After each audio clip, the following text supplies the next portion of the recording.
Bengali blog চ্যানেলে সবাইকে স্বাগতম। আপনি কি চুল পড়ে যাওয়ার সমস্যা নিয়ে চিন্তিত? চুল কি বাড়ছে না? আজ আমরা জানবো এমন একটি প্রাকৃতিক উপাদান সম্পর্কে যা শ্যাম্পুর সাথে মিশিয়ে ব্যবহার করলে চুল হবে ঘন, লম্বা আর ঝলমলে। শুধু শ্যাম্পু নয়, এই একটি জিনিস মিশিয়ে ব্যবহার করুন, ফলাফল নিজেই দেখতে পাবেন। মাত্র 7 দিনে পরিবর্তন টের পাবেন। চলুন দেখে নেই সেই জাদুকরী উপাদানটি কি। আজকের এই ভিডিওতে আমরা বলবো কিভাবে শ্যাম্পুর সাথে অ্যালোভেরা জেল মিশিয়ে ব্যবহার করলে চুল দ্রুত লম্বা হয়। অ্যালোভেরা জেলে থাকে ভিটামিন এ, সি, ই এবং বি12।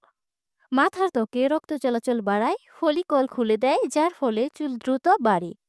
খুশকি দূর করে, স্কাল্প রাখে ঠান্ডা ও পরিষ্কার। যেভাবে ব্যবহার করবেন, আপনার প্রতিদিনের ব্যবহৃত শ্যাম্পুর 1 চামচ নিন। এর সাথে মেশান 1 চামচ বিশুদ্ধ অ্যালোভেরা জেল। বাসায় যদি অ্যালোভেরা জেল থাকে তাহলে তো খুব ভালো। ভালোভাবে মিশিয়ে নিন। ভেজা চুলে লাগিয়ে হালকা ম্যাসাজ করুন 2 থেকে 3 মিনিট। এরপর ভালোভাবে পানি দিয়ে ধুয়ে ফেলুন। সপ্তাহে 3 দিন করলেই মিলবে দারুণ ফলাফল। প্রথম সপ্তাহেই আপনি অনুভব করবেন চুল অনেক কোমল, প্রাণবন্ত ও ঘন লাগছে। তবে খেয়াল রাখবেন, অ্যালোভেরায় যদি কোনো অ্যালার্জি থাকে, আগে আপনি টেস্ট করে নেবেন, তারপর ব্যবহার করুন। এইভাবে অ্যালোভেরা জেল যদি শ্যাম্পুর সাথে মিশিয়ে ব্যবহার করেন, তাহলে দেখবেন কয়েকদিনের মধ্যেই আপনার চুল পড়া বন্ধ হয়ে গেছে এবং চুল দ্রুত লম্বা হতে শুরু করবে।